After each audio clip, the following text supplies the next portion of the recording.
Hi guys, this is a tale of two watches that I purchased very recently this week from eBay. So you may have already seen a video I did of this watch. So this is the Invicta, the vintage Invicta I bought, which is approximately, I think, early 1950s. I paid £8 for it. It wasn't working, it was overwound. And what I've done to this watch is cosmetically cleaned it up using a little bit of toothpaste on a microfiber cloth. I've polished the crystal up and that's come up quite nicely. It's not perfect, but it's a lot better than it was because it was relatively scratched up. And I've polished the case, again, just by hand, microfiber cloth. It's got this, I think this is called a chapter ring, not 100% sure. It's got this gold ring around it. And I can't find a hallmark, but I think that's solid gold. And I'll tell you why, because it's 70 years old. I've been rubbing at it with a microcloth, getting it nice and polished, and there's no wear on there whatsoever. So it could be heavy gold plate, but it's only a thin piece of metal. And I do wonder, I mean, this was quite a premium Swiss manufacturer at the time, that could be a solid gold ring. Maybe I'm just wishful thinking. But whatever it's made out of, it's in perfect condition. The back, well, one of those scratches actually I put on because it's quite tricky to get the back off this watch, and I slipped with a screwdriver and went across there. I've tried to polish it out a little bit and given that a bit of a polish up.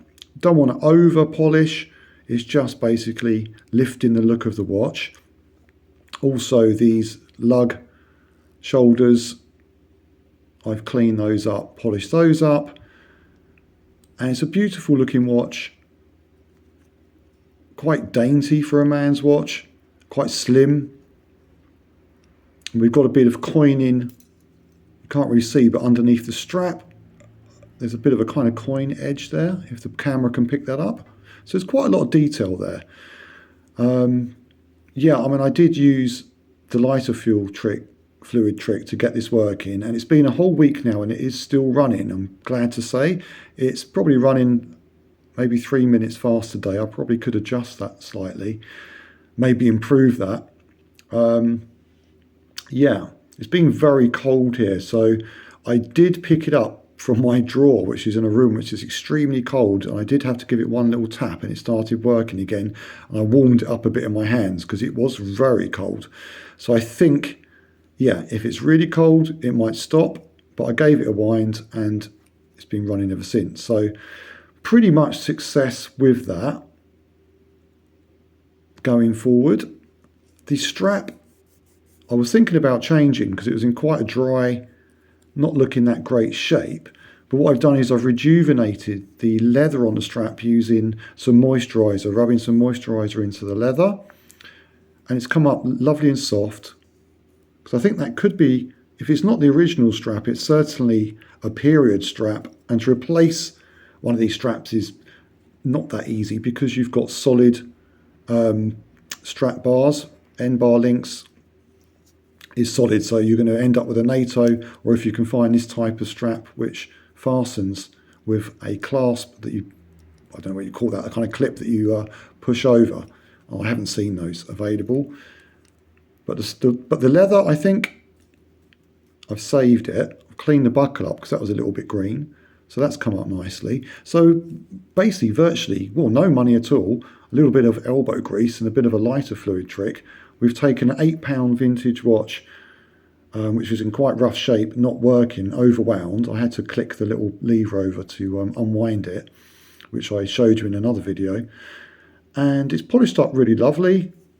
It looks, I think, you know, it's a bit of a stunner. I actually wore this last night when I went out for a few beers with a mate of mine, and he was quite impressed with it.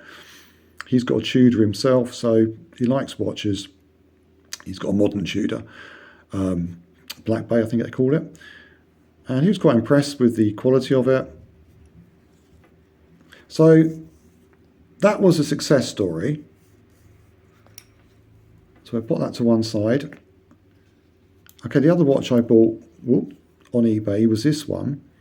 Never heard of them before. It's not a particularly valuable watch. It is Swiss made, but the quality is more as kind of Timex quality, I would say. Now, there were two photos on the eBay listing of this. Okay, so there's one photo like that, not with, forget the fingers, it's, it's laying down, flat on. And then there was another one like that. And you've got these pusher buttons. I'm not sure what they do, to be honest with you. They do make a bit of a click. It's a non-working watch. It was for sale, spares or repairs, so I wasn't expecting it to be working. But the only details that were on the listing were two photos, one of the front, one of the back. And I think because it had pushers, it kind of threw me, and I didn't think about the crown. So I put a bid on, won it, and literally 30 seconds after I won it, I looked back and I thought, hang on, has it got a crown? Couldn't tell with the two photos. I thought, I don't think it's got a crown, or it's a very slim one and it's kind of outshot. As soon as it arrived, I realised there's no crown. Now the stem is in there, so it's just the crown wheel, I think you call it. So it may be possible to find the right size one that made you screw onto that, but I wonder why it's missing in the first place. Possibly it's snapped off, but I put a little screwdriver in there and I can feel that there's some thread.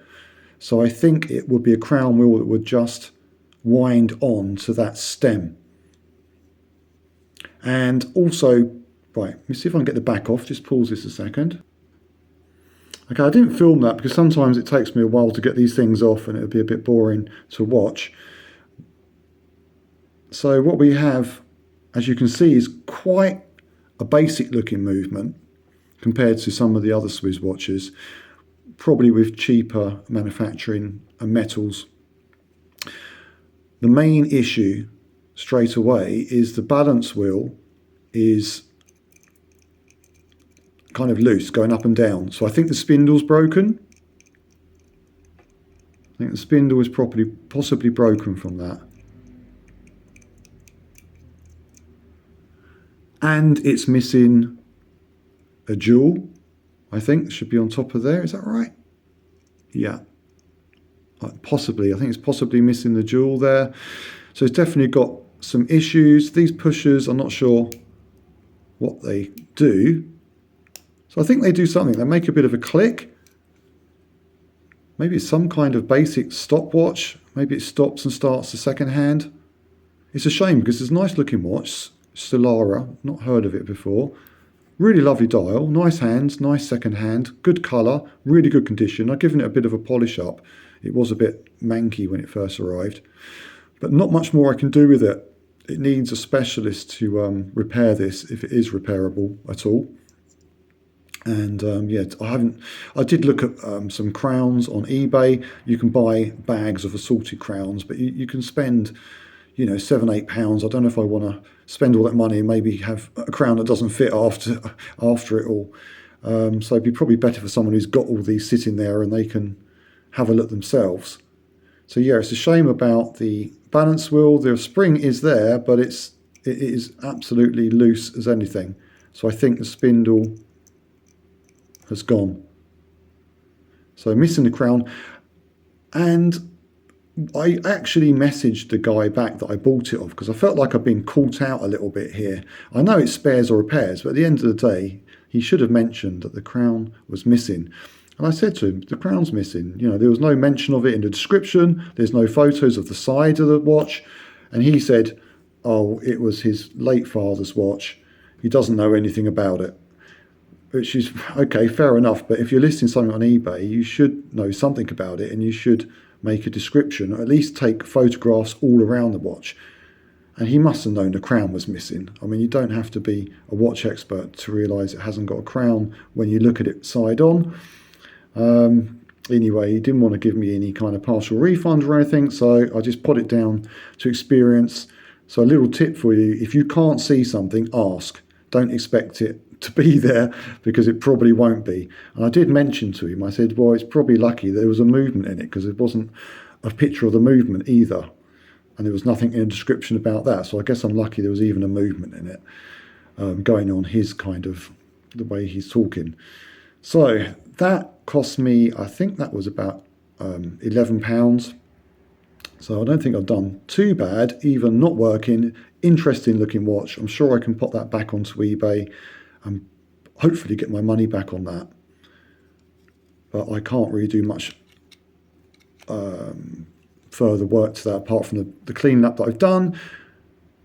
I may well purchase a cheap NATO strap just to make it look a little bit better, to present itself for sale, because you can buy AliExpress, I can buy like an olive green NATO strap which would suit that for like a couple of pounds, and that would make all the difference. I've got some spring bars. It had some spring bars with it, but they were really manky, so I've got rid of those. But yeah, shame. Nice looking watch. If it had the crown, there might, and inside hadn't been too bad, maybe there would have been a chance I could have got it going like I have done with this one. I'll just take the back off this one and show you how this one's looking. So the back came off that much easier than in the past when I've attempted it. I think I must have got the knack. As you can see, it appears to be running very nicely, although maybe some of you watch experts will tell me there's not enough power going to the balance wheel. I'm not sure how you know that, but I guess there's something you can see about the movement which tells you there's not enough power. But to me it looks like it's running correctly. How long for, I don't know.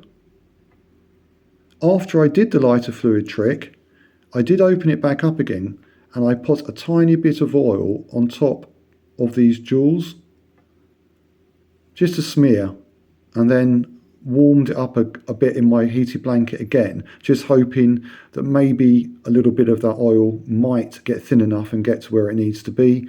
Literally, just a guess, had nothing to lose at that point, but it seems to be running well, so hopefully that has maybe occurred. So the lighter fluid may have freed things up, improved the viscosity of the oil underneath the jewels, and me maybe putting a little bit of oil on top of the jewels and then heating up again may have improved that further, but I don't really know. All I know is it's been running for a week and it's running well now, apart from when it got very cold in the drawer, and I think it unwound anyway, and I gave it a bit of a little tap, and it started again. So I think that's fine.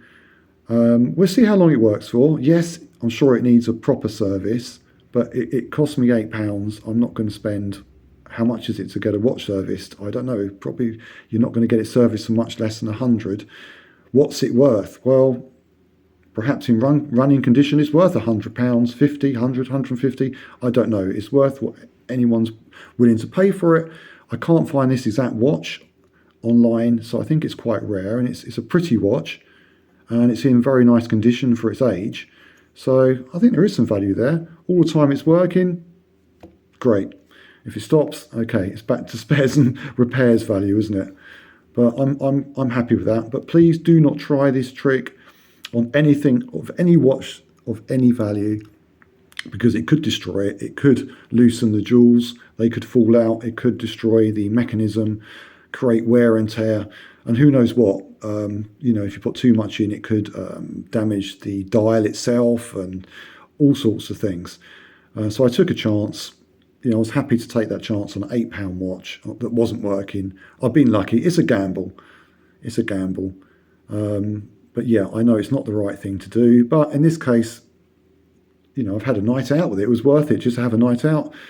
Showed my friend, it's all been working, it's still working. I feel like I've got my £8 worth out of it already. So in that respect, I'm cool with that.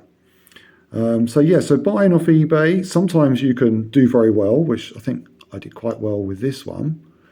Other times you can get caught out, even if you're quite experienced at buying watches on eBay, like I am. I'm no expert, but I bought enough of them now that I kind of know what to look for.